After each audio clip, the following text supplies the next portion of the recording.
Okay, so thanks for joining me again for another one of these videos. We're going to continue this topic about creating community in the XR industry, so that's AR and VR and everything in between.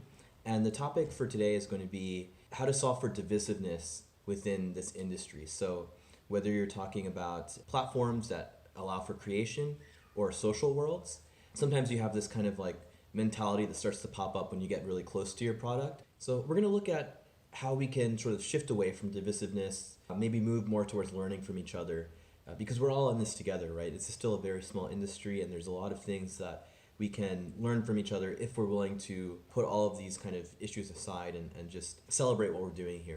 I haven't seen much of this lately, so and that's a good thing, but for the future when these sort of things do pop up, I hope that some of these ideas can be used to neutralize that kind of divisive thinking. When we're in these companies or teams or studios or as individuals and we're working on our projects, whether that's a platform or an app, something to do with XR, or if you're a creator and you're looking to start using something, it's very easy to get caught up in whatever your favorite tool is, or if it's your own, rallying around your own product. And there's nothing wrong with that.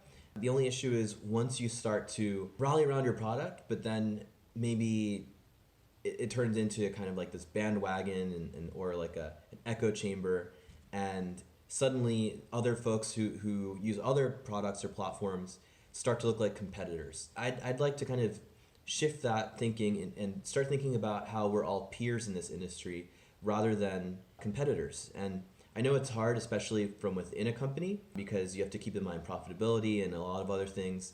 And a lot of these tools do address the same objectives. I think certain tools speak to certain audiences, even within their own fields. So it's good to have choices, right? It's good for the consumer. It's good for the industry to have more than one team producing a project that responds to a specific objective. I haven't seen much of this happening currently, and that's a good thing. But for the future, hopefully these ideas can help dispel some of that divisive thinking. One issue I will kind of touch on is I think it happened in Q4 of last year, 2019, was the whole issue with Magic Leap and InReal and some other players in the industry. In that moment, there was a lot of news about Magic Leap as a company, and I won't get too deep into that. You can go back and look at the articles. But it kind of made it really easy to jump on a bandwagon and sort of point out all of these different flaws that Magic Leap may have had in terms of their business strategy or in terms of the hardware itself. And I understand. I'm not against criticism. I'm not against people speaking their minds. But what I didn't see enough of was people championing what Magic Leap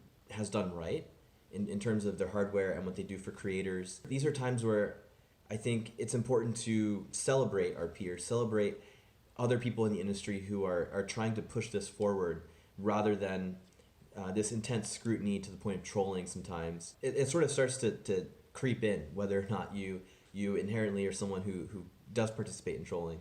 I myself, after seeing all the news, in my head I start thinking, oh, well, maybe I'm going to jump on this bandwagon against Magic Leap when I personally have nothing against them, right? I actually like a lot of the things that they've done in terms of their like the UI that they have on their hardware and some of the creator initiatives. So being able to see the things that they do well, I think is important as much as pointing out whatever flaws they might have. So when it comes to teams, companies, I realize that it's hard, especially if you're working on something and there's other people in the industry who have a similar product. But if you're unwilling to look at what they're doing and understand and celebrate what they're doing well, I think that's a missed opportunity where you could learn from them and then apply that to your own product, right? This kind of head in the sand, tunnel vision, mob thinking, whatever you want to call it, I think it robs you of the ability to improve what you're doing and be part of the larger conversation that's happening.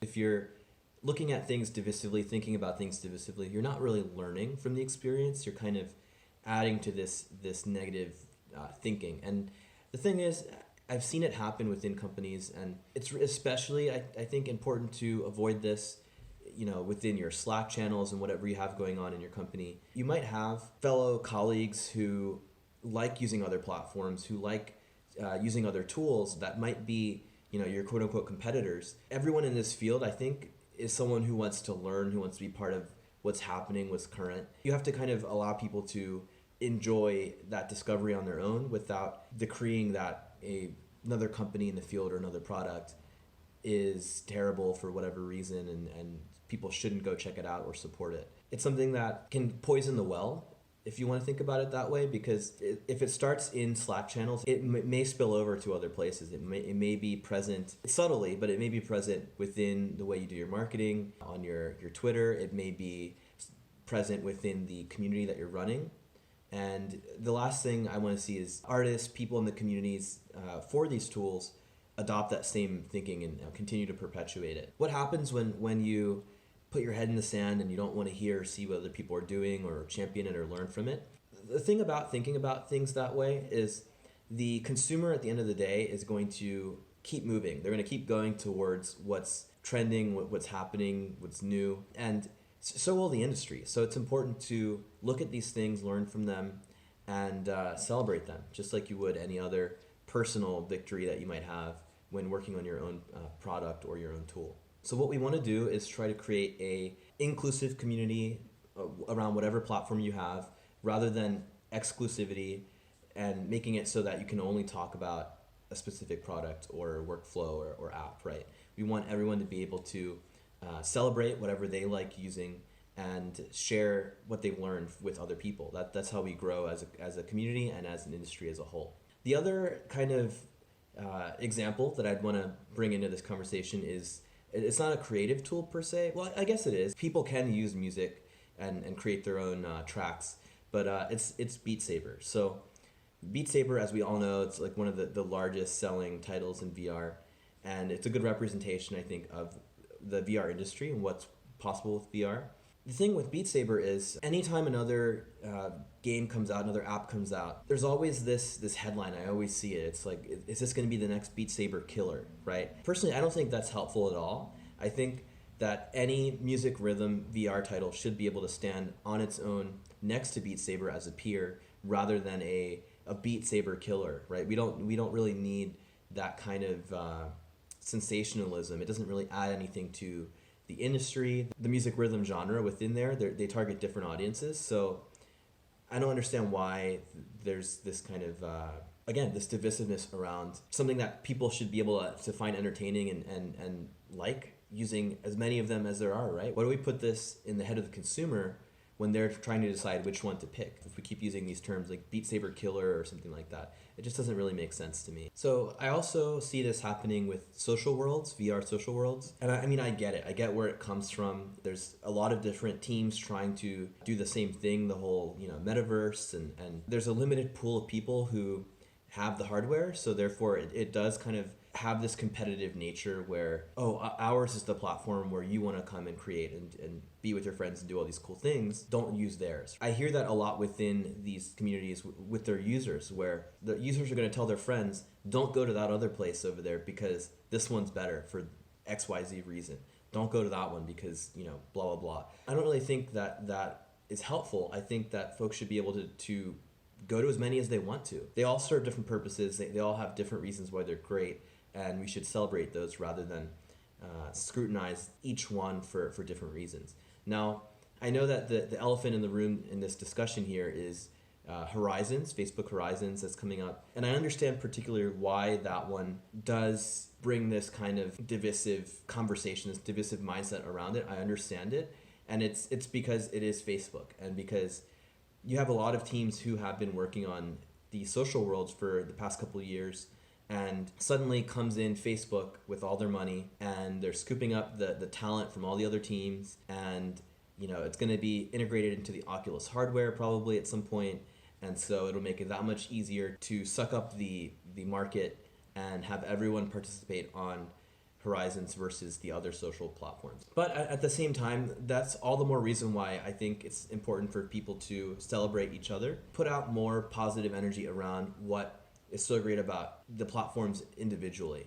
That way, when Horizons does come out, people still realize that there are other options, rather than just hearing this negative talk and this negative thinking around each individual platform. Of course, so if someone hears that, they're going to go right to Horizons, because that's all they're hearing is negative things about VR chat or Rec Room or whatever, and then they're going to go right to Horizons. Before Horizons comes out, why not connect all the dots around these social worlds and celebrate what makes them so great? If you do run a social world, I get it. There's a lot of drama between all of them, but why not rally together now and help each other out in that sense? Another thought on this topic is for XR creative apps, you have in-person events like the MIT Reality Hack, and could you imagine if the same kind of divisive thinking and negativity around individual apps or platforms or hardware made it into events like that? Now, I wasn't there presently, so I can't speak to whether that's the case or not, but you have creators who like to use a multitude of different hardware and software to make projects. I think that would be, again, this is an extreme scenario, but I think that would be very sad to see if it were to go down that path, right? So I'm glad that there are options for creators, and I'm glad that we get to celebrate these things. I just think we need to do it more. This is my plea for a different type of thinking. We should aim for interoperability and celebrating how these different tools can play well with each other when you have a workflow that's lined up. Dissolve, do away with the exclusionary thinking and the divisiveness around these tools, because that's the whole point about these tools, is that you can create cool things when you start using them together. So the more inclusivity we have, the better for the industry as a whole. This helps people coming in fresh, knowing that, oh, there's something for you at every skill level, at every price point. You can jump in and start developing no matter what, right? You can start creating no matter what you have access to. So yeah, if you have, let's say, like a Oculus Go or something, that's fine. Like if that's what you have to create and develop with, we want to let people know that there's software and apps for you so you can make something great, regardless of whether or not you have a Mac stock computer or a HoloLens or something like that. Celebrating what everyone has access to and creating a culture of inclusivity rather than exclusive, professionals only, things like that. Making sure that everyone's voices can be heard. This is a great time to get into XR, and I think that's the message we should be sending out to people. The next time that you leave a message somewhere and you're scrutinizing or trolling or doing something because you don't like the way a certain tool operates or whatever the case may be, just think about whether or not your comment is adding to the overall discussion. Is it creating value? Is it helping to push things forward?